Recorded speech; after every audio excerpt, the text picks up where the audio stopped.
સહજાત્મ સ્વરૂપ પરમ ગુરુ શ્રી રાજચંદ્ર પ્રભુ ચરણ કમળમાં મોકો મુજ મસ્તક ભાવે ભક્તિ નહીં હું ચૂકું આકળી કાળમાં મોક્ષ માર્ગ ભૂલાયો અવિરોધપણે કરી તમે પ્રગટ સમજાવ્યો અવિરોધપણે કરી તમે પ્રગટ સમજાવ્યો.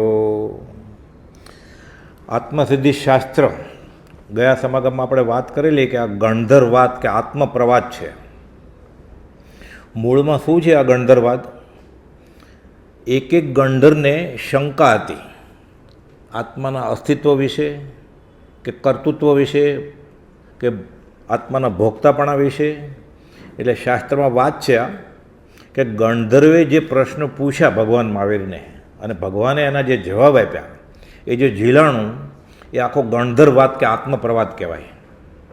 આ કેવડો મોટો છે એ પછી પેલા ગણધરવાદ શું છે એ જોઈએ આપણે, એટલે ખબર પડે કે કુપોલદેવે શું કર્યું છે.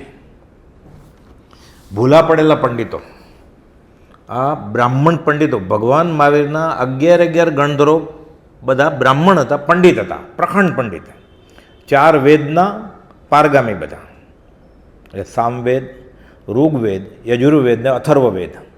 એટલે 4 વેદ પાર કરે, પારગામી એટલે વ્યાસ કહેવાય. વ્યાસ એટલે સર્કલનો વ્યાસ એટલે ડાયામીટર હોય ને, એ સેન્ટરમાંથી પસાર થાય એટલે આ છેડેથી આ છેડે સેન્ટરમાંથી એટલે પારગામી એટલે વેદ વ્યાસ કહેવાય. અત્યારે ઘણા નામ હોય એવા વેદ વ્યાસ. આપણામાં કેમ જૈનમાં ના પડતી સિદ્ધમ ને જૈનમ ને એમ, એટલે સાપ ગયા ને લીસોટે રહ્યા એવું. તો આ 11 પંડિતો બધા એ રીતે પારંગત હતા વેદના, પણ ભૂલા પડ્યા હતા પંડિત. બધાને ક્યાંક ને ક્યાંક શંકા હતી, પણ એ શંકા એવી કે પોતે ભગવાન તરીકે પૂજાય, એ પૂછે કોને? પૂછે તો ખબર પડી જાય કે આપણા ભગવાનને ક્યાંક તકલીફ છે થોડીક સમજણમાં, એટલે કહેવાય નહીં ને સેવાય નહીં. ભૂલ પડી તો પંડિત કેમ? એટલે ક્ષયોપશ્મી પંડિત હતા બધા. ક્ષયોપશ્મી જ્ઞાન નથી, પ્રભુજી કહેતા ખોપશ્મી જ્ઞાન ન હોય, ક્ષયોપશ્મી જ્ઞાન નથી. જો જ્ઞાન આત્માર્થે વાપરે તો સોનામાં સુગંધ.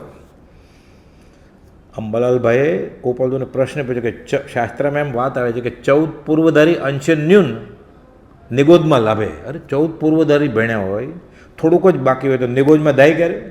એટલે ગોપાલદેવ ખુલાસો કર્યો 139માં પત્રમાં કે અંશે ન્યૂન એટલે એમ વાત નથી કે ભણતા ભણતા ભણતા છેલ્લે એકાદ વાક્ય કે એકાદ ચેપ્ટર કે એકાદ શ્લોક ન સમજાણો.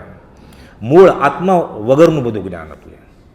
હોય પૂર્વ ભણેલ નવું પણ જીવને જાણ્યો નહીં તો સર્વતે અજ્ઞાન પાક્યું, સાક્ષી છે આગમે. એટલે બધી જે વાત કરી છે જીનેન્દ્ર ભગવાને, વિતરાગ ભગવાને કે સત્પુરુષે, આત્મા જાણવા માટેની વાત છે, આત્મા ઓળખવાની વાત છે. બીજું કાંઈ અધ્યાત્મમાં છે જ નહીં. જૈન જૈનેતરમાં ગોપાલદેવ ખુલાસો કર્યો છે કે હું શરીર નથી, આત્મા છું, આટલું જ છે અધ્યાત્મ.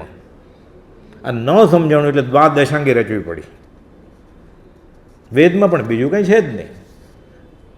સા વિદ્યા યા વિમુક્ત એ જો છૂટવામાં કામ ન આવે તો બાકી બધી શિલ્પકળા, હસ્તકળા, નૃત્યકળા એ તો બધું વ્યવહારના પ્રપંચ છે. આ બધા આ એક જ વસ્તુ માટે પણ નથી સમજાતું. એટલે જ્ઞાનીઓએ પ્રશ્નોત્તર રૂપે, દાખલા દ્રષ્ટાંતે, કાવ્ય રૂપે, પ્રસંગો રૂપે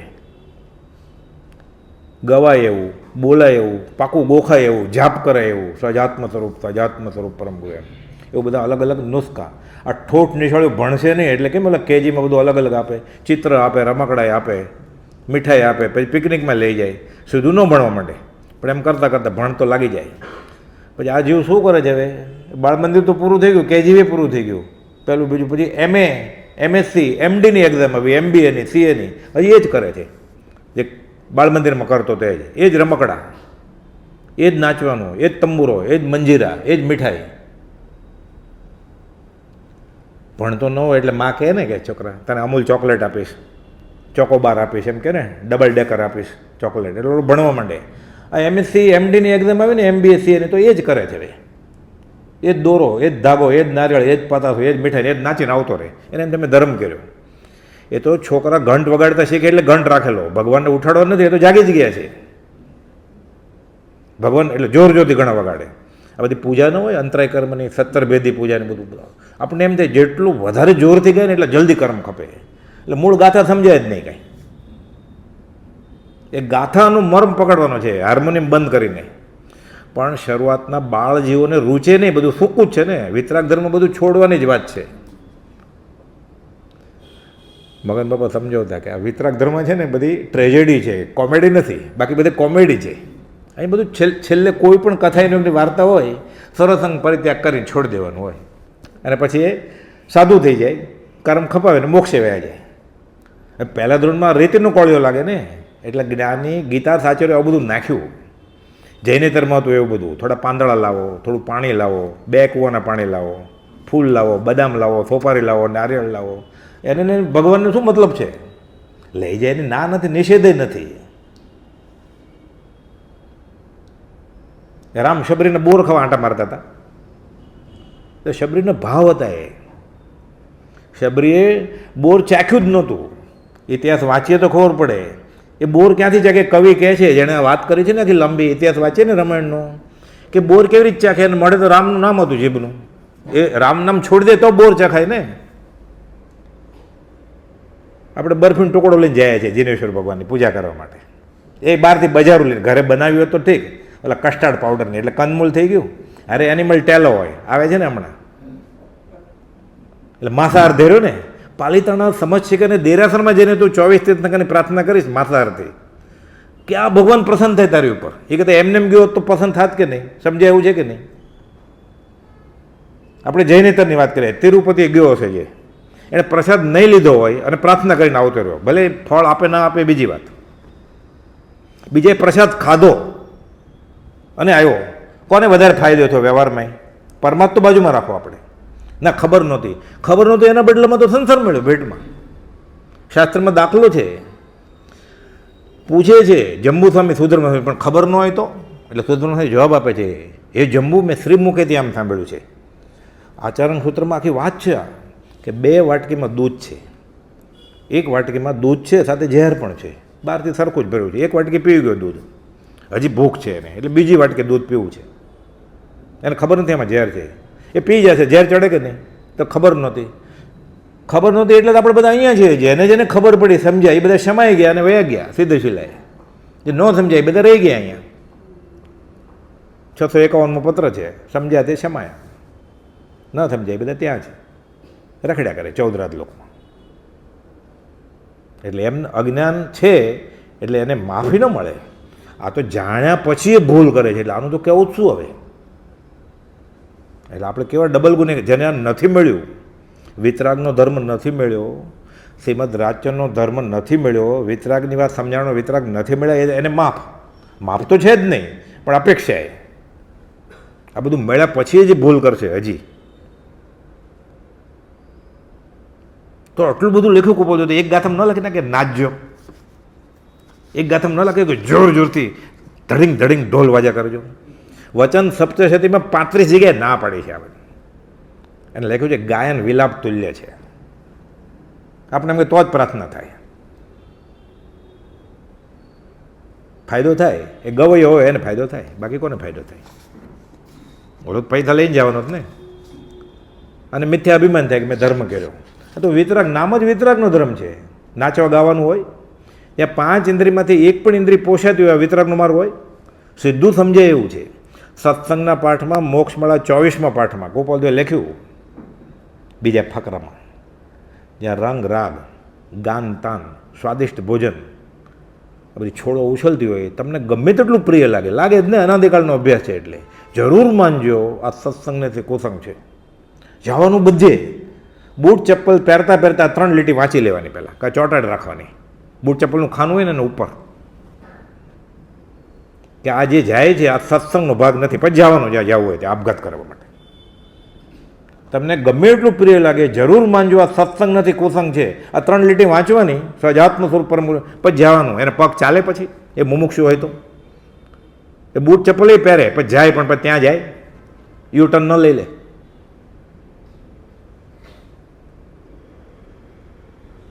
આ જીવ શું કરે છે? આંખ બંધ કરીને ચાલે છે. આંધળાની વાત આવે છે ને, કિલ્લા નગરમાં ફસાઈ ગયો છે, બહાર જવાનો રસ્તો ખબર નથી, આપણને ખબર નથી, બતાવે છે એને માનવું નથી. બતાવ્યું કે વાંધો નહીં, તને ખબર નથી, તું આ હું બતાવું છું ને, હાથ દઈને તું ચાલ્યો જા.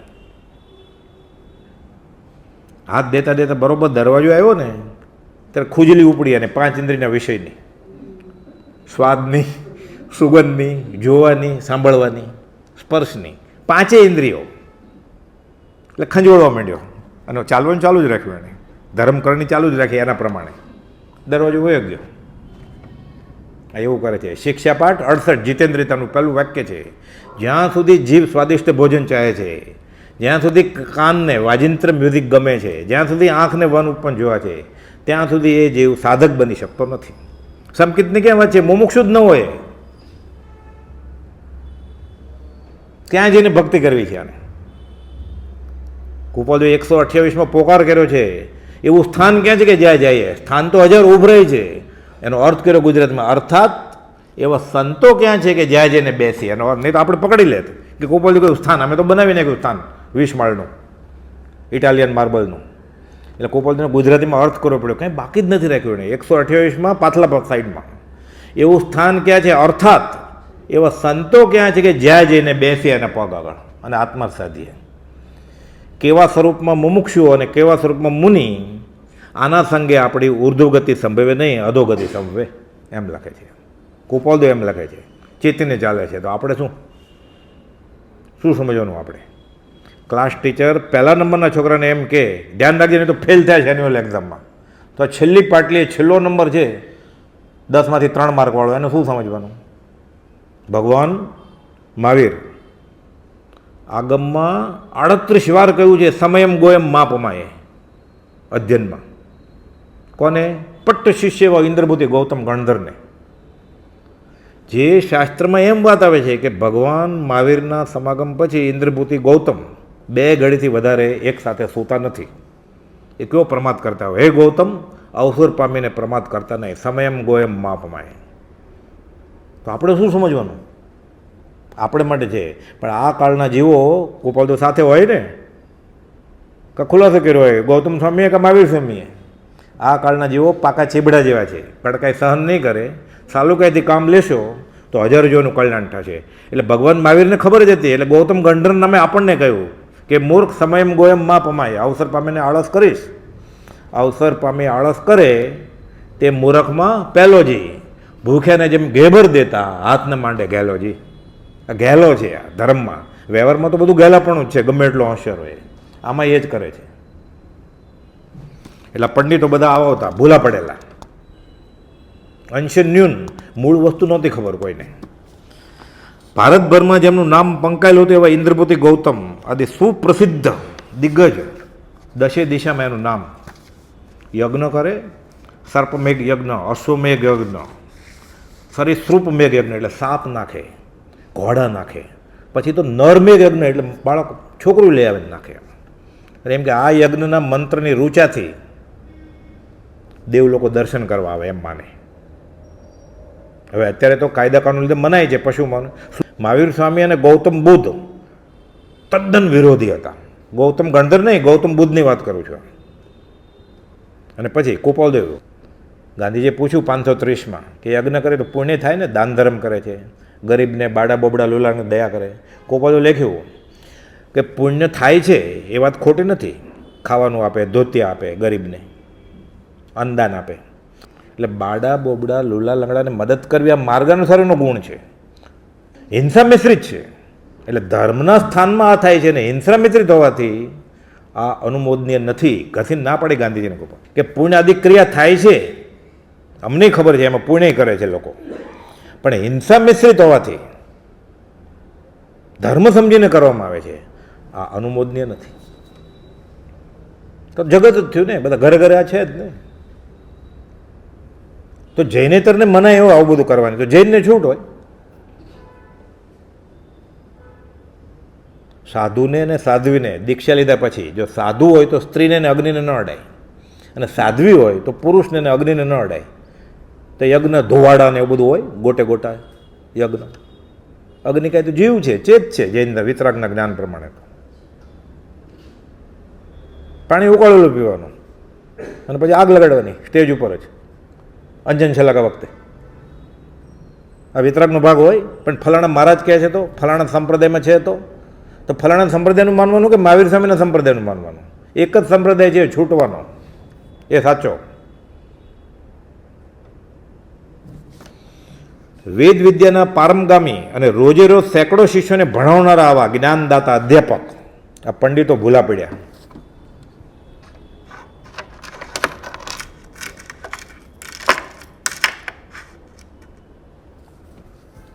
અને હાથમાંથી સત્યનો માર્ગ સરી ગયો છે બધાના હાથમાંથી.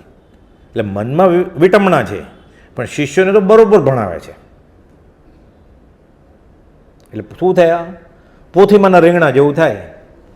મને લાગે છે એક સમાગમમાં વાત કરેલી, ફરી વાર અહીંયા વાત આવી એટલે કરીએ આપણે. પોથી, આ બધા પોથી જ ભણાવતા હતા ને, વેદ રૂચા બધી.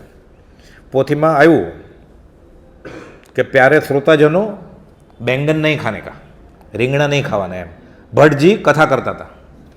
એમાં એક આપણે જેવો કોઈક હતો ભોળો બાળો, ઉપલો માળ ખાલી, એટલે એમ થયું કે આ ભટ્ટજી જ્ઞાની લાગે છે, મોક્ષે જવું હોય તો આ ભટ્ટજીને ગુરુ માની લેવાના. એટલે ઘરેથી ધોતિયું ને સફરજન ને ચોખા ને બધું લઈને આવ્યો કે આ ભટ્ટજીની કથા પતે એટલે મારે આટલું એના પગમાં સમર્પણ કરીને પછી ઘરે જવાનું. એને આગળ કોણ આવવા દે? આગળ તો બધા પહેલી એમાં તો પૈસાવાળા હોય ને, બધા સોનું ચાંદી લઈ આવ્યો એવા. એટલે છેલ્લે બેઠો ધ્રુજે બિચારાના હાથ. એમાં આવ્યું ત્યારે શ્રોતાજનો બેંગલ ખાના મનાય, એટલે રીંગણા નહીં ખાવાના એમ. આ તો શાંતિથી સાંભળે છે, એને ખબર હતી મોક્ષનો માર્ગ અહીંયા જ છે. કથા તો પતી ગઈ અને ભટ્ટજી તો પાછળથી ને સીધા ભૂખ્યા થયા છે એટલે તરત પોતળી ઢીલી કરીને જમવા બેસી ગયા. તો આનો નંબર ક્યાં આવે? સાથે બધા મુખ્ય વીઆઈપી બધા આગળવાળા હતા એની સાથે, અંગરક્ષક બોડીગાર્ડ બધા. આ તો ઊભો રહ્યો ઘરની બહાર જઈને. કોકને દયા આવી તો લઈ ગયા કે હું આ ભેટણું ધરવું છે મારે, તો ધરવા ગયા. તો બેસો કે જમે છે. એટલે ભટ્ટજી જમતા હતા, લાડવા ને મોહનથાળ ને મેશુબના, અરે રીંગણાનું શાક હતું, આખા રીંગણાનું શાક હતું. અને બેસાડ રાખ્યો છેલ્લે કે હવે આવો. તો હું આ લાવ્યો છું ધ્રુજતા ધ્રુજતા કહે છે, પણ ફરી ગયું છે, જ્ઞાન થઈ ગયું છે થોડું ઘણું એને, સચ વિવેક જ્ઞાન પ્રગટી ગયું છે, ભેદ જ્ઞાન, કે નક્કી કે મારી ભૂલ થાય છે પણ હવે ધોતીઓનો ખર્ચો કર્યો છે તો આપી દઉં કે.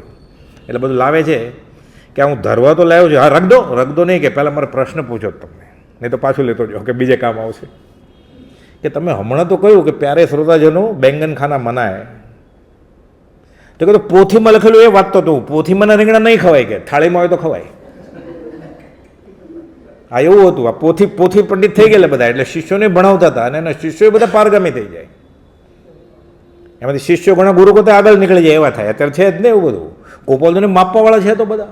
વચના મુદ્દે જ વાત હોય, 1 કલાકમાં શ્રીમદ રાજનું નામ જ ના આવે. પછી મહાવીર સ્વામીની વાત જ હોય, મહાવીર સ્વામી નામ જ ન આવે. પછી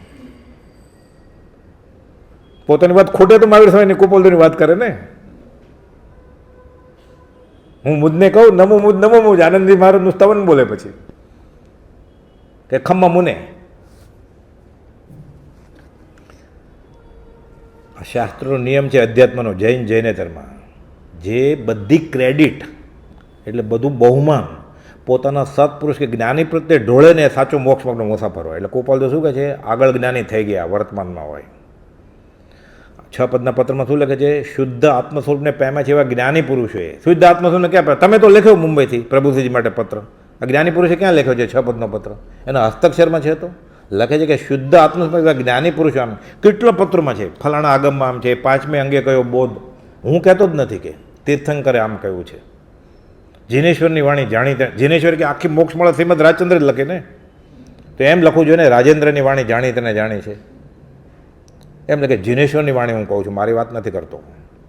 એ અર્જુન, પૂર્વાચાર્યો આમ કહી ગયા છે. શ્રીકૃષ્ણના બધા, શ્રીકૃષ્ણ ઉવાચ, અર્જુન ઉવાચ, ગીતા વાંચીએ ને મૂળ, એનું ભાષાંતર કોણે કર્યું છે એમ નહીં, એના ઉપર આધાર રાખે. એટલે કોઈ લખ્યું છે ભાગવત જો સત્પુરુષ સમજાવે તો ક્ષણમાં જ્ઞાન કરી દે, પણ સમજાવવાળો કોણ છે? ને તો પોતાનું ભેળવી દે, ખબર ના પડે. 99% એ જ હોય, 1% ભેળવી દે એટલે દૂધ તો ફાટી જાય ને 25 લીટર. એમાં એસિડ પડે 5 cc, તો સલ્ફ્યુરિક એસિડ નાખે 5 cc દૂધમાં, રંગ ન હોય ગયા એનો, પણ દૂધ તો ફાટી જ જાય ને. ખબર કેમ પડે? દૂરથી તો કેસર ને હળદર સરખું જ લાગે ને. ગોપાલદેવ સાહેબ નાના હતા, આ જન્મ કવિ હતા ને, કવિતા બનાવે. કોકે કહ્યું સદગુરુ અસદગુરુની કવિતા બનાવો તો, એટલે ગોપાલદેવ કવિતા બનાવી કેસર હળદર એક જ્યાં, એક ભલો ભરવાડ, પૂછે વણ જે પેક જો ધોળે દાડે ધાડ કે ધોળે દાડે ધાડ લાગશે, આ સદગુરુને ઓળખશો તો. કેમ? ભરવાડને શું ખબર પડે શું કેસર ને શું હળદર?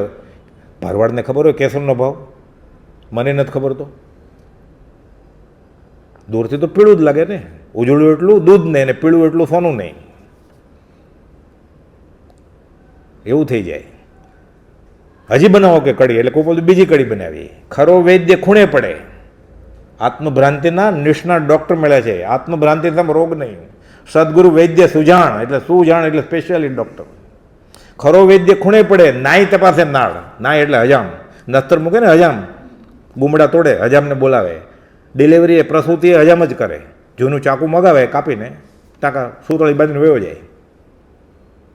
એ કટાયેલું ન હોય તો લે નહીં, કટાયેલું જોઈએ જ કે. પણ ચાલતું બધું.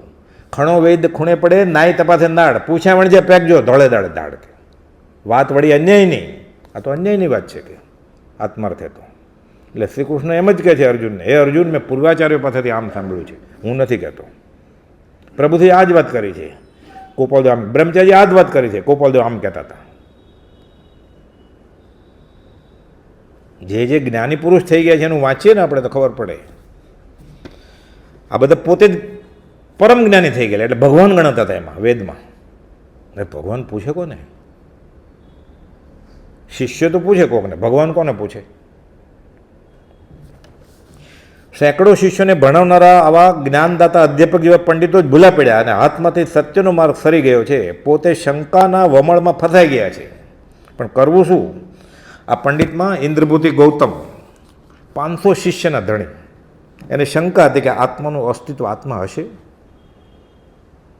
વાત બધી મોટી મોટી કરે ચારે વેદની. એમાં પછી વાત આવે છે ઇતિહાસમાં, કથાનકમાં, કે યજ્ઞ કરે ને દેવદેવીઓ આવે. આ તો બધા તીર્થંકરનું સમવસન રચાયેલું ત્યાં જતા હતા. કે આ વિમાન બધા મારા યજ્ઞમાં આવવાને બદલે અહીંયા ક્યાં કોઈક માયાવી આવ્યો લાગે છે. ઝઘડો કરવા જતા હતા. તો કોણ છે માયાવી? હું એને પરાસ્ત કરી દઉં ચર્ચા કરીને, મારા તરફથી હરાવી દઉં, એટલે પછી દેવદેવી ત્યાં ન જઈને અહીંયા આવે બધા. આગળ પછી વાત કરીએ. અગ્નિભૂતિ ગૌતમને 500 શિષ્ય હતા. એને કર્મના અસ્તિત્વ વિશે, આત્માના અસ્તિત્વ વિશે, કર્મના અસ્તિત્વ વિશે શંકા હતી કે કર્મ જેવું કાંઈ હોય જ નહીં. કર્મ જડ હોય. શું સમજે જડ કર્મ? કે ફળ પરિણામી હોય? આત્માની ગાથા છે ને, આ બધી ગણધરના પ્રશ્નો છે. આપણને ક્યાં આ પ્રશ્ન જોગેલો? અથવા દેહ જ આત્મા? આપણને તો એમ જ હતું. આપણને ક્યારે પ્રશ્ન થયો કે હું કોણ છું? કોઈ પૂછ્યો હું કોણ છું, ક્યાંથી થયો, શું સ્વરૂપ છે મારું, ખરું, કોના સંબંધે વળગણા છે, રાખું કે પરવું? આ 6 પ્રશ્નમાંથી એક પણ પ્રશ્નનો જવાબ આપણને ક્યાં મળ્યો જ છે હજી? આપણે તો છે જ સમાધાન. હું તમે પૂછો જાઓ, હું આપણે પૂછ નામ, આ રહ્યું Aadhaar card, PAN card, photo ID આપું. આપણે તો પૂર્ણ પ્રતિનિધિ છે, અથવા દેહ જ આત્મા. એટલે જે ગણધરને પ્રશ્ન હતા ને એ પ્રશ્ન ગોપાલદેવ આત્મસિદ્ધિમાં મૂક્યા છે શિષ્ય તરીકે, અને જવાબ આપ્યા છે એ મહાવીર સામે. આ બીજા મહાવીરે જવાબ આપ્યા છે.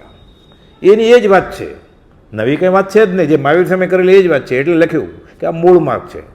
તમે કરો છો એ જૈનનો જ માર્ગ છે, પણ એ કુળ માર્ગ છે, કે મૂળ માર્ગ નથી. આ મૂળ માર્ગ સાંભળો તો મારી પાસે આવો, મૂળ માર્ગ સાંભળો જીનનો રે.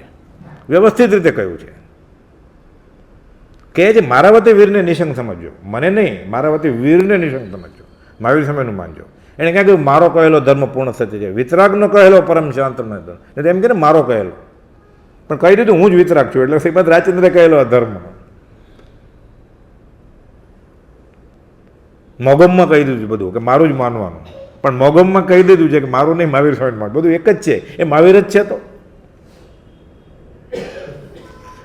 કર્મના અસ્તિત્વ વિશે, કે જડ કર્મ આત્માને કેવી રીતે લાગે, ફળ કેવી રીતે આપે, શું સમજે જડ કર્મ, કે ફળ પરિણામી હોય.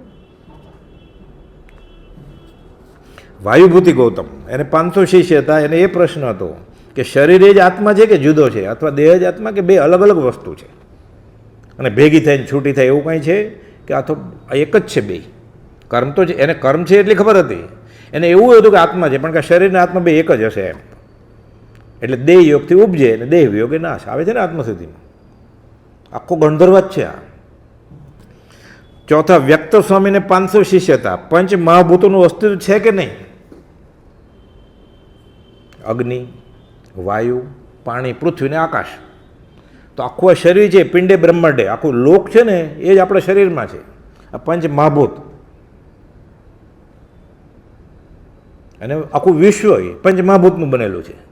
જગત કરતાં માને છે એ લોકો એમ કહે છે કે હરિને એમ થયું શરૂઆતમાં, હરિને જગત કરતાને કે હું એકલો છું એટલે બહુ શામ બહુ થઈ જાઉં, એટલે જગત રચ્યું. એને વાંધો નથી, જગત કરતાં હોય તો શું વાંધો છે આપણે ક્યાં? મને મારા કર્મનું ફળ રામ આપે, કૃષ્ણ આપે, કે મહાવીર સ્વામી આપે, કે એમને આવે, મારે શું ફરક પડે છે?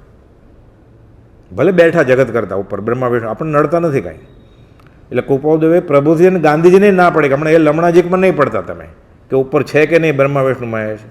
કૃપાળદેવ ગાંધીજીને કહ્યું, વકીલ હતા એટલે, કે રૂપકથી કહ્યું છે, પણ તમે અત્યારે એનો નિર્ધાર લેવાની કોશિશ નહીં કરતા, પહેલાં ઉપદેશ બોધ ગ્રહણ કરી લે. એટલે મને બ્રહ્મા પેદા કર્યો, વિષ્ણુએ પાલન પોષણ, મહેશ મારી નાખે. ભલે ને તું તારા કર્મ પ્રમાણે જ બધું થવાનું છે, તો ભલે ને હોય બ્રહ્મા વિષ્ણુ મહેશ, તને ક્યાં નડે છે? એટલે હતું કે પંચ મહાભૂતોનું અસ્તિત્વ છે કે નહીં, તો પંચ મહાભૂત આવ્યા ક્યાંથી? કે એ જ છે આ બધું, ત્યાં કલ્પના છે. વેદાંતમાં શું કહે છે? બ્રહ્મ સત્ય, જગત મિથ્યા. એટલે જે બધું દેખાય છે ને, આ ફ્લાયઓવર, મલ્ટી સ્ટોરી બિલ્ડિંગ, આ રસ્તા, આ પતિ, આ પત્ની, એવું કંઈ છે જ નહીં, આ માયા છે. એ માયાથી એમ માને છે કે ફલાણી સ્ત્રી મારી પત્ની છે, કે ફલાણી સ્ત્રી મારી મા છે, એવું કંઈ છે જ નહીં. ખાલી બ્રહ્મ આત્મા સત્ય, બધું આત્મ જ છે. તો ઉપદેશ માટે ખોટું નથી આ, પણ એ લોકો એમ કે જે દેખાય છે ને એ કંઈ છે જ નહીં, અને નથી દેખાતું આત્મા એ છે. તીર્થંકરે બધું જ જાણ્યું, કેમ કે વિતરાગ હતા. વિતરાગો એ સર્વજ્ઞ હોય, જે પૂર્ણ વિતરાગો એ સર્વજ્ઞ હોય. એટલે એણે એમ બધું કે જે નથી દેખાતું એ છે આત્મા, જે દેખાય છે એ છે, પણ તને કામનું નથી. એટલે પંચમહાભૂત નથી એમ નહીં, અગ્નિ, વાયુ, આકાશ બધું છે. આ નાકના પુરાણમાં આકાશ જ છે, પણ આ દેહમાંથી આત્મા નીકળી જાય પછી અગ્નિ સંસાર કરે કે દાટે, ત્યારે પંચમહાભૂત જ્યાંથી આવેલા ત્યાં પછી ભળી જાય, અને આત્મા પોતાના કર્મ પ્રમાણે કાર્બન શરીરમાં લખ્યું હોય એ સરનામે જાય, અને તે જે શરીર છે એ ઉર્જા પેદા કરીને શરીર બનાવે પછી. અને પંચમહાભૂત અહીંયા જ પડ્યા રહે. પછી એ પંચમહાભૂત આણે છોડી દીધા, બાળ્યો ને, એટલે એનો દીકરો, એનો દીકરાનો દીકરો, એનો પાડોશી, એ કોક એનું શરીર બનાવશે એમાંથી પછી. કેમ કે જમીનમાં ગયું એનું ખાતર થાય, એમાંથી ઘઉં ચોખા ઉગે, દૂધ બને, ઘાસ ઉગે, પછી ગાય ખાય તો દૂધ બને ને એમાંથી. એટલે આપણે જે ખાઈએ છીએ ને એ બધા મળદા જ ખાઈએ છીએ બધા. આપણું શરીર એ મળદું જ છે. એ પહેલાં કોકનું મળદું, આપણા બાપ દાદાનું મળદું હતું, એ હવે આપણું શરીર થયું. હવે આપણું શરીર છે, આપણા દીકરાના દીકરા, આપણા સગા સંબંધી, આપણા મિત્ર કે આપણા દુશ્મન, એ આપણે શરીર બનાવશે, કે એના વંશ જ બનાવશે શરીર. ચાલે કરે આ સર્ક્યુલેશન. આ બધું દેખાય છે ને એકેન્દ્રીયના મળદા છે બધા. ઝાડ એટલે વનસ્પતિ ને, પૃથ્વી એટલે પૃથ્વી કાંઈ ને, આ કપાસ એટલે વનસ્પતિ ને. એટલે આપણે એકેન્દ્રીયના મળદા જ દેખાય છે બધું, અને આપણે મળદા જ છીએ. પણ અત્યારે આત્માની સત્તા છે એટલે જીવતું મળદું છે, પણ સમ્યક દર્શન નથી. એટલે કોન આચાર્ય મહારાજ કહે છે સમયસરમાં કે જીવતા મળદા જ સમજવા. તો દીક્ષા લઈ લેતો નગ્ન થઈ જાય તો એ કહે છે મારા દુશ્મન નહીં, દ્રવ્ય દીક્ષા ન હોજો, કે દિગંબર થઈ જાય ને, નગ્ન દિગંબર મુનિ કેટલી ઊંચી દેશા કહેવાય. સમ્યક દર્શન નથી, આત્મા માટે નથી કર્યું, કે મારા દુશ્મનને આવી સજા નહીં મળતી, કે દ્રવ્ય દીક્ષા મારા દુશ્મનને ન હોજો, એમ કોન આચાર્ય મહારાજે કહ્યું છે. આપણે કોન આચાર્ય મહારાજને માનીએ જ ને, પણ એને કહ્યું એ માનવું પડે ને કે દ્રવ્ય દીક્ષા ન હોજો. આ તો બધું દ્રવ્યમાં જ ચાલે છે. આનું તો 5 ઇન્દ્રિય પોષવાનું ને વિષય કશાય પોષવાનું. તો સમયસર વાંચે શું થાય? નિયમસર વાંચી લીધો હોય, નિયમસર વાંચો, નિયમ તો ખબર ન હોય. ઉપદેશ બોધ ન પરિણમે ત્યાં સુધી સિદ્ધાંત બોધ પરિણમે નહીં. વચનામૃત 506. પહેલાં ઉપદેશ બોધ, પછી સિદ્ધાંત બોધ.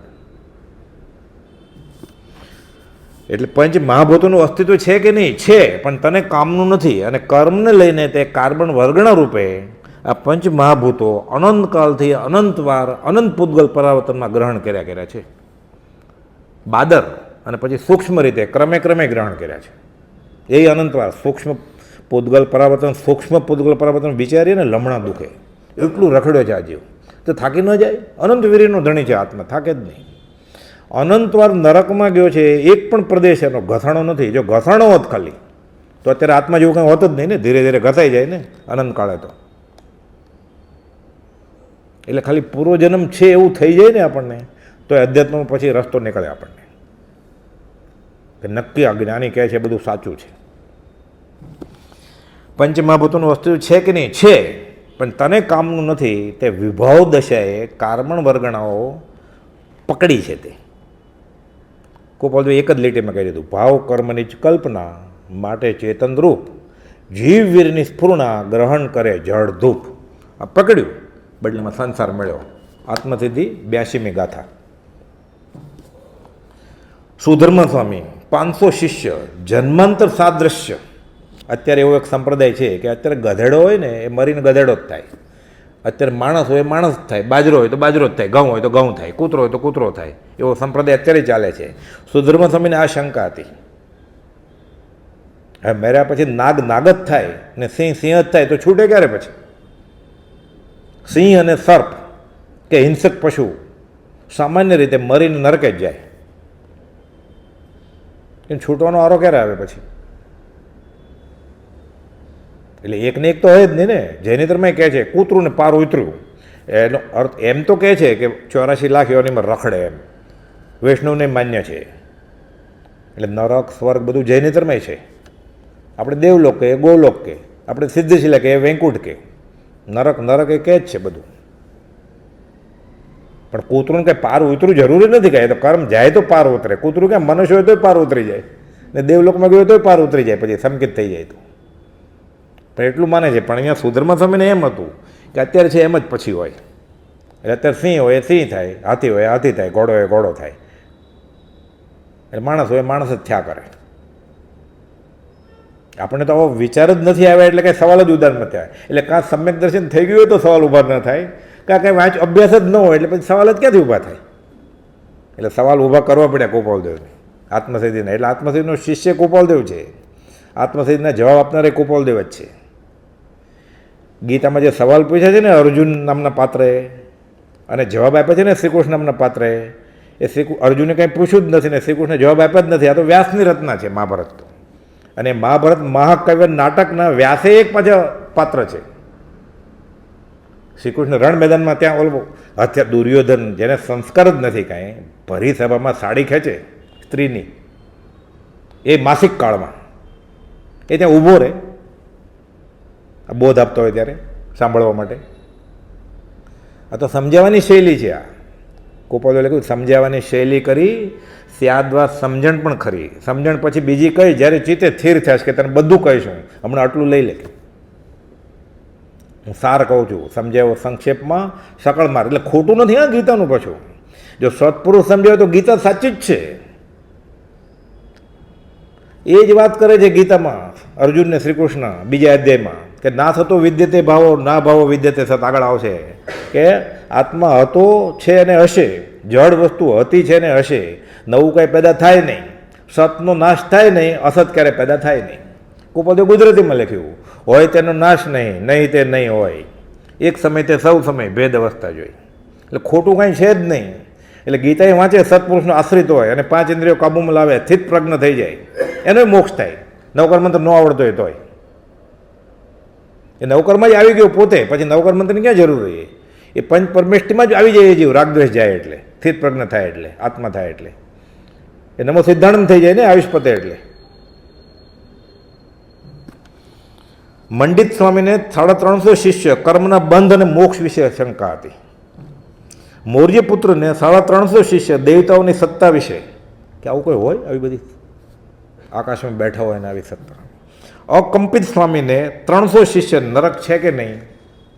ભાઈશ્રીએ પૂછેલું કુપાલદેવને, પહેલી વાર મળ્યા ને કાવીઠા, આમ તો પહેલી વાર 19મી વર્ષે મળેલા, પછી 47 પછી 54 ખરેખર મળ્યા પરમાર્થે, સાચો ભેટો થયો ઝવેર બાપાને ઘરે. ત્યારે પૂછ્યું આ સ્વર્ગ નરક બધું પોપટ, કે આપ માનો કે નથી નરક, એમ માની લઈશ તું, અને એવા કે કર્મ કરીશ નરક હશે પછી તો કેવું પરિણામ આવે? કે આવી ભંગજાળમાં પડવા નહીં. જ્ઞાની કીધું માન્ય રાખવાનું. કે તહતી તરતો તહતી કરી નાખ્યું. બધી મનની વાત તો વનમાળીદાસ સાથે ગયેલા, જે નક્કી કરેલું. વનમાળીદાસ તો બહુ ઊંચી દશાના પુરુષ હતા, કુપાલદેવ વખાણ કર્યા છે એના. એક જ પત્ર છે ખાલી 913મો. થાપું ભાંગી ગયું ને આખું ફીમર કહેવાય. અત્યારે 100માંથી 10 જણા આવે નહીં ઘરે, એવા ઓપરેશન. તો ત્યારે તો શું હોય? એ થાપાનું હાડકું ભાંગી ગયેલું, એવી પીડા થાય એટલે થોડા હલ્લે તો રાડ બોલી જાય. તો કહે હું શાંતિથી વેદું છું. એટલે ગોપાલદેવ કહું અમને સંતોષ થાય છે. એ ગોપાલદેવ કોણ અને અનંતાનંદનું સ્વરૂપ શું એ અંબાલાલભાઈ તરફથી, કુંવરજીભાઈ તરફથી, મનસુખ દેવશી તરફથી અને ગોપાલદેવના પત્રોને આધારે સમજેલા ને એ બધું ભાઈશ્રી સાથે સમાગમ કર્યો. એટલે ભાઈશ્રીને ખબર પડી કે આ માણસને હવે મારે મળવું જ જોઈએ. પછી અંબાલાલભાઈને મળે છે. એટલે અંબાલાલભાઈ ઓર સમજાવ્યું એટલે લખીને આપે છે ભાઈશ્રી. પછી એક પત્ર છે ભાઈશ્રીનો અંબાલાલભાઈ ઉપર કે આ કાળે વિતરાગનો ધર્મ કોઈ જો જાણતો હોય તો શ્રીમદ રાજચંદ્ર, બીજો કોઈ નથી. બધા આગળ વાંચી લીધેલા ભાઈશ્રીએ. અભ્યાસી હતા, આનંદગણની શોધમાં હતા, ભણવામાં હોશિયાર હતા. એટલે બધા પહેલા ધડાકે મેટ્રિક પાસ થઈ ગયેલા. એ જમાનામાં પહેલાં 29% રિઝલ્ટ આવે. એટલે પહેલાં હોશિયાર વિદ્યાર્થી જ પાસ થાય, બાકી બધા ફેલ જ થાય. પછી બધા શાસ્ત્રો વાંચતા થાય કે નરક છે કે નહીં. એટલે અચલા ભ્રાતા સ્વામી 300 શિષ્ય, પુણ્ય પાપ છે કે નહીં? 4 વાક્ય ને પુણ્ય હોય નહીં, પાપે હોય નહીં, એમ ઘણા નથી કહેતા. પુણ્ય પાપ એવું કાંઈ નહીં, કોણે જોયું છે? પછી રોગ થાય ને, કેન્સર ફેલાઈ જાય, બોલતાય ન આવડે, લકવો થઈ જાય ને પછી ખબર પડે, રોવે પછી કે આ બધું બરાબર છે. પછી મોડું થઈ ગયું. અબ પછતાય હોત ક્યાં જબ ચીડિયા ચૂક ગઈ ખેત. એટલે સમજી લેવાનું આગળથી, બીજાના અનુભવથી. આપણી જિંદગી એટલી લાંબી નથી કે બધું આપણામાંથી જ શીખીએ આપણે. મેચાર્ય સ્વામીને શંકા હતી 300 શિષ્યના ધારક છતાં પરલોક પુનર્જન્મ છે કે નહીં? આ તો આપણે છે શંકા. આપણે કહીએ છીએ એમ માનીએ છીએ. પુનર્જન્મ માનતો હોય એટલે એની દશા શું થાય? પછી ન ખાવાનું ખાય, ન પીવાનું પીવે, ન બોલવાનું બોલે, ન જવાનું હોય ત્યાં જાય, ન બેસવાનું હોય જેની સાથે એની સાથે બેસે, ન વાંચવાનું વાંચે, ન જોવાનું જોવે, ન કરવાનું કરે. એટલે પુનર્જન્મની શંકા મેતરે સામેને હતી, આપણે છે જ કે આ બહુ મીઠા પર બહુ કોણે દીઠા છે. આખા જગતની વિચિત્રતા એટલે તો છે. જેને જેને પુનર્જન્મ છે ખબર પડે એ બધા ઠરી જાય ને. બધાને ખબર પડી જાય જગત ખાલી થઈ જાય, એવું ક્યારે બને જ નહીં. પણ પ્રભાત સ્વામી 300 શિષ્ય, મોક્ષ છે કે નહીં કે આમને એમ હોય. એટલે આ બધા એવા સંપ્રદાયો છે અત્યારે, સાંખ્ય, યોગ, નૈયાયિક, બૌદ્ધ ને જૈન, ચારવાક, કે આમાંથી ઘણું બધું માને નહીં, અથવા એક જ વસ્તુ માને કે કર્મ છે પણ મોક્ષ જેવું કંઈ છે જ નહીં, રખડા કરે, સુખી દુઃખી થયા કરે, એવું કંઈ હોય જ નહીં. ચારવાક તો કાંઈ માનતા જ નથી, એટલે એ કંઈ માને જ નહીં. અને અત્યારે એમ બહારથી ગણવા બેસે તો ક્રિશ્ચન એટલે ખ્રિસ્તી, યહૂદી, મુસલમાન ને પારસી આત્માને માનતા જ નથી. એટલે દર્શન ન કહેવાય. જે દર્શન એટલે આત્માને વધતે ઓછે અંશે માનતા હોય તો દર્શન કહેવાય. એટલે સંપ્રદાય ધર્મનું આપણે કહીએ ને ષટ દર્શન, પણ એ 6 દર્શન એટલે સાંખ્ય, યોગ, બૌદ્ધ, નૈયાયિક, મીમાંસા ને જૈન દર્શન એમ.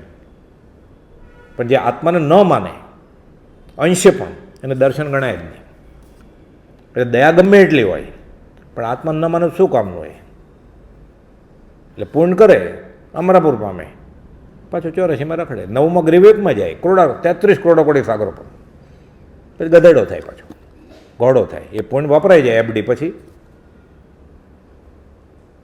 એટલે પુણ્યની જરૂર નથી, ખાલી પુણ્ય સાથે છૂટે એવા પુણ્યની જરૂર છે. પછી હવે વાત શું છે શાસ્ત્રમાં ટૂંકમાં, એટલે આ બધા ગણધરને હતું, આ 11 ગણધરોને, ધુરંધર પંડિતોને એકંદરે 4400 શિષ્યો હતા. એમાં પહેલાં ઇન્દ્રપતિ ગૌતમની વાત કરી, ખાલી આવો ઇન્દ્રપતિ ગૌતમ નામથી બોલાવ્યા. એ તરત જ મનમાં ઇલેક્ટ્રિક કરંટની જેમ થાય ને કે મારું નામ બોલે, પછી મને કોણ ન ઓળખે? કે ભગવાન જ છું કે હું તો, મને તો ઓળખતો છે ને, આ બાબાજી મને તો ઓળખે જ ને, કે સૌ નગ્ન ઊભા છે તો ઓળખે જ ને. તમને આત્મા છે કે નહીં એ શંકા છે? ભગવાન મહાવીર કહે છે. શું ભણ્યા તમે? આગમ ક્યાં હોય? એ તો ગૌતમ ગંધ પોતે જ લખવાના છે ને આગળ ઉપર. મહાવીર સામે તો કલમ ઉપાડી જ નથી. આ બીજા મહાવીરે કલમ ઉપાડી, એ તૈયાર મળ્યું આપણને. પહેલાં મહાવીરે કે કોઈ તીર્થંકરે કલમ ઉપાડી જ નથી. કબીરે કહ્યું છે મસી કાગજ છુઓ નહીં, કલમ ઘસો નહીં હાથ, ચારો વેદ મેં જો કહી મુખ સે બતાવી બાત, કબીરા મુખ સે બતાવી વાત. આ વેદ છે ને લખાણા નથી. એમાં શું માને છે એ લોકો? બ્રહ્માના મોઢામાંથી 4 વેદ ખરી પડ્યા. પેટમાં કેટલા બધા કાગળ હશે પછી. રૂપકથી કહ્યું છે. એટલે એવા જ્ઞાની પુરુષના જ્ઞાનમાંથી આ વાણી ખરી એમ. પણ એમાં એમ કહેવાય છે કે બ્રહ્માના મુખમાંથી આ વેદ ખરી પડ્યા 4. બધું સમજીએ ને આપણે વિવેકપૂર્વક. તો વિતરાગની વાત આખું વિજ્ઞાન છે. આ વિતરાગ વિજ્ઞાન એમને માની લેવાની વાત જ નથી. આ વ્યવસ્થિત મેથમેટિક જેવું છે. આ વિતરાગનું દર્શન છે ને, ખરેખર આપણે દેરાસરમાં જવું જ જવાનું, ન જવું જ ન જવાનું, ખબર પડી જાય સાચું જ છે. પછી કરે જ ને, જે કહ્યું હોય એ બધું કરે જ ને, પછી થઈ જ જાય. ન કરવું હોય તો થઈ જાય કહે છે. પછી તો આજ્ઞા રુચિ થઈ જાય, પછી એને બોધ રુચિ સંકિત થઈ જાય, બીજ રુચિ સંકિત. આ ગમે છે ને એટલે રુચિ આવે પહેલાં કે વાત તો સાચી છે. આ બીજ રુચિ સંકિત કહેવાય. પછી મારે એની આજ્ઞા માનવી છે કે એણે જે કહ્યું એ કરવું છે. આજ્ઞા રુચિ સંકિત થઈ જાય એટલે આત્મા હાથમાં આવે. પછી આગળ જતા કે આવો ઇન્દ્રપુતિ, પછી કે વેદની રૂચા લાવો. તમને કેમ નથી ખબર? વેદની અમુક એવી રૂચા છે, એનો અર્થ એમ થાય કે આત્મા જેવું કંઈ છે જ નહીં. એટલે કૃપાળુએ લખ્યું છે, 4 વેદ પઠન કરેલા એવા ઇન્દ્રપુતિ ગૌતમને ભગવાન મહાવીરે સમ્યક નેત્રો આપ્યા. તમારા ચશ્મા કાઢી નાખો ને અમારા ચશ્મા પહેરો ને જો વાંચો. એ તો સમજે કે વેદની રૂચામાં આમ લખ્યું છે, તમે અર્થ કરો છો એમ નહીં. વાણી બરોબર છે, પણ અર્થ કરનાર સત્પુરુષ જોઈએ. ગમે તેવો અર્થ કરતો હોય, વ્યવસ્થિત સંસ્કૃત ભણ્યા હોય, કાશી જઈને જૈન ધર્મ સાથે સંબંધ નથી. કાંઈ પગારદાર રાખ્યા છે, પંડિત બ્રાહ્મણ, નાહી ધોઈને પવિત્ર પુરુષ, ક્યાંક એનું ભેળવી દે. એટલે મોક્ષમાર્ગ પ્રકાશકમાં પંડિત ટોડરમલજીએ કહ્યું છે કે વક્તા જો પોતે એનામાં વિતરાગતા ન હોય, પોતે શ્રદ્ધાથી જ્ઞાની પુરુષને માનતો ન હોય, હોઠે કાંઈ ને હૈયે કાંઈ હોય, એ ગમે એવું બોલે, વ્યવસ્થિત અર્થ બરોબર કરે, સામેવાળાને છૂટવાનું કારણ થાય નહીં. આ મોક્ષમાર્ગ પ્રકાશકમાં પંડિત ટોડરમલજીએ કહ્યું છે કે ના, પણ વાત તો બરોબર કરે ને, અર્થ આપણે તો સમજવા સાથે સંબંધ નહીં, એનું ભેળવી જ દે. જ્યારે અવતાર એળે વયો જાય. આને દૂધ પાણીની ખબર નથી, આને કેસર હળદરની ગોળ ખોળની પરીક્ષા નથી, ફસાય જ. એટલે મોક્ષ માર્ગ પ્રકાશકમાં ના પાડી છે પંડિત ટોડરમલજીએ કે વ્યવસ્થિત અર્થ કરતો હોય, પંડિત રાખ્યો હોય, એને શ્રદ્ધા નથી વિતરાગમાં, પોતામાં વિતરાગપણું નથી, એ સાંભળવાવાળામાં વિતરાગપણું પ્રગટ કરી શકે નહીં. એવા સાધુને, એવા મુનિઓનું ગોપાલદેવ 170માં છેલ્લા ફકરામાં લખ્યું, આધુનિક મુનિઓનો સૂત્ર આ શ્રવણને અનુકૂળ નથી. આખા વચનામૃતનું સૌથી વેધક વાક્ય છે આ. એવું જે કરતા હોય એને, એ આગમની વાત કરે સાંભળાય નહીં. તો શું કરાય? ઘરે બેઠા ખાલી મહાવીર મહાવીર કરે તોય ચાલે, તો વહેલો છૂટી જાય. અને મહાવીર કોણ છે ખબર પડી જાય. ગોળખોળની પરીક્ષા હોવી જ જોઈએ. એવી રીતે આ ખુલાસો કર્યો વેદની રૂચાથી જ. 4 વેદ પુરાણાદિ શાસ્ત્રો સૌ મિથ્યાત્વના, શ્રી નંદી સૂત્રે ભાખિયા ભેજ્યા સિદ્ધાંતના. વચનામૃત 267 20 દુઆ લેખા રળતથી ત્યાંની વાત છે. 4 વેદ અને પુરાણ શાસ્ત્રો સૌ મિથ્યાત્વના નંદી સૂત્રમાં લખ્યું છે. નંદ સૂત્રમાં લખ્યું, બોલેલા કોણ? ભગવાન મહાવીર જ ને. પણ જ્ઞાનીને તે જ્ઞાન ભાખ્યા, એ જ ઠેકાણે ઠરો. એ વેદની રૂચાથી જ ઇન્દ્રભૂતિ ગૌતમને આત્મા છે સાબિતી કરાવી ભગવાન મહાવીરે. પણ જ્ઞાનીને તે જ્ઞાન બેસા, એ જ ઠેકાણે ઠરો. જીનવર કહે છે જ્ઞાન તેને સર્વભયો સાંભળો. એટલે જ્ઞાન શું? શ્રીમદ રાજચંદ્ર કે એ ટૂંકામાં ટીકવી વાત. હવે આ ગણધરવાદ ટૂંકામાં પતાવીએ, સમય પૂરો થાય છે એટલે, કે દ્વાદશાંગી રચીને એમાં પહેલું દ્રષ્ટિવાદ હતું. દ્રષ્ટિવાદના 5 અધિકાર હતા. એમાં પછી બધા 5 અધિકારમાંથી ચોથા નામ પૂર્વગત હતું. એમાં 14 પૂર્વ હતા. આપણે નથી કહેતા સમરો મંત્ર ભલો નૌકાર, એ છે 14 પૂર્વનો સાર. આ 14 પૂર્વ હતા. બીજામાં 2 હાથી, એમ 64 હાથી ડૂબે એટલી શાહી જોઈએ. ત્યારે આ આત્મપ્રવાદ કે ગણધરવાદ, એમાં ગણધરે જે પ્રશ્ન પૂછ્યા એના જવાબો છે બધા. એ 26 કરોડ શ્લોક પ્રમાણ છે. આને ગણધરવાદ કહેવાય. 64 હાથી ડૂબે એટલું શાહી જોઈએ. આ 7મું પર્વ. એટલે 1 હાથી, 2 હાથી, 4 હાથી, 8 હાથી, એમ થાય ને, 16 હાથી, 32 હાથી, 64 હાથી, 128 હાથી, 256 હાથી, એમ એવી રીતે. એમ 7મા પર્વમાં 64 હાથી ડૂબે એટલી શાહી જોઈએ. એ 26 કરોડ શ્લોક પ્રમાણ થાય. એ કૃપાળુદેવે આત્મસિદ્ધિમાં 142 ગાથામાં સંક્ષેપમાં સમજાવ્યો, સંક્ષેપમાં સકળમાં નિર્ગ્રંથ. આ આત્મસિદ્ધિ શાસ્ત્ર છે. હવે ટૂંકામાં વાત કરીએ ખાલી. કૃપાળુદેવ એમ કહે છે કે એક શ્લોક સંભાળતા વાંચતા ઉપયોગ જાય હજારો શાસ્ત્રોમાં. ક્યાં કહેલું? અમદાવાદમાં જ હમણાં આગલા સમાગમમાં આવેલું 917માં પત્રમાંય છે. આ તિથિ વૈશાખ સુદ 6 સંવત 1956. ચંચળબેનને કહ્યું ને અમારે બીજો ભાવ નથી કરવો, એ જ દિવસે આ મુનિઓને કહ્યું કે એક શ્લોક સંભાળતા અમને હજારો શાસ્ત્રમાં ઉપયોગ ફરી વળે છે. એટલે આપણે પુણ્ય બોલીએ એનો શ્લોક કાંઈ, એટલે હજારો શાસ્ત્રો પુણ્ય લખતા હોય. આપણે નરક બોલીએ, આપણે દીક્ષા બોલીએ, આપણે મોક્ષ બોલીએ. હજારો શાસ્ત્રોમાં શું લખ્યું છે? ગોપાલનો ઉપયોગ ફરી વળે. હજારો એટલે 1,00,000 તો ન કહેવાય ને, તો હજારો એટલે 1,001 ન કહેવાય ને. વચમાં રાખીએ આપણે 50,000 એટલે અડધો લાખ મંજૂર છે ને. હજારો એટલે લાખ તો નહીં, 99,999 હોય, પણ લાખ તો કેમ કહેવાય? હજારો કહ્યું છે એટલે અડધો લાખ રાખીએ વચમાં. એટલે એક શ્લોક બોલે તો અડધો લાખ શાસ્ત્રોમાં ઉપયોગ ફરી વળે. તો આત્મસિદ્ધિના 142 શ્લોક થયા, તો 142 ગુણા અડધો લાખ એટલે 71 લાખ શાસ્ત્રો. 26 કરોડ શ્લોક પ્રમાણે છે ને આત્મસિદ્ધિ શાસ્ત્ર. આ 71 લાખ શાસ્ત્ર પ્રમાણે છે આત્મસિદ્ધિ શાસ્ત્ર. બ્રહ્મચારીજીએ એક ગાથાના અર્થ તો વચનામૃતમાં છે જ અર્થ. બ્રહ્મચારીજી એક પાનું અર્થ કર્યા છે. પછી લખે છે કે જૈનના આગમો બધા વાંચી લીધા હોય અને જૈનેતરનું બધું વાંચી લીધું હોય. આચરણ સૂત્રમાં એમ છે પાછું કે જૈનનો ઉપાધ્યાય જે થાય ને એને 6 દર્શનનું જ્ઞાન હોવું જોઈએ. કોઈ આવીને કહે કે વેશ બહુ જ ખોટા છે, શા માટે? તમે શું જવાબ આપો? અમે સાચા છીએ કે વૈષ્ણવ, તો આપણે શું જવાબ આપીએ? એટલે જૈનનો સાચો ઉપાધ્યાય ભણે ને બીજાને ભણાવે એને 6 દર્શનનું જ્ઞાન હોય, પછી જ ભણાવી શકે. એટલે બ્રહ્મચારીજીને આ બધું વાંચ પછી કહે છે કે એક ગાથાનો અર્થ કરવા જાય આપણે, જૈનના બધા આગમો વાંચીને ને જૈનેતરના બધા પુરાણ ને મહાભારત રામાયણ વાંચીને તો પાછું 26 કરોડ શ્લોક પ્રમાણ થઈ જાય કે એ પૂર્વગત થઈ જાય. પાછું આખો ગણધરવાદ, આખો આત્મપ્રવાદ એ ગોપાલદેવે એકી કલમે. અને કંઈ સાક્ષી છે પછીના સમયમાં આવશે, ખાલી એ કરી પૂરું કરીએ. સમીપ રહી એક અંબાલા લે તહીં ભક્તિ કરી દીપ હાથે ધરીને એકી કલમે કરી પૂરી કૃપાળુએ આસોવદ એક મેં સિદ્ધિજીને. આ ગોપાલદેવને આ આત્મસિદ્ધિ છે. બાકીનો અવસર લેશું. સહજાત્મ સ્વરૂપ પરમ ગુરુ.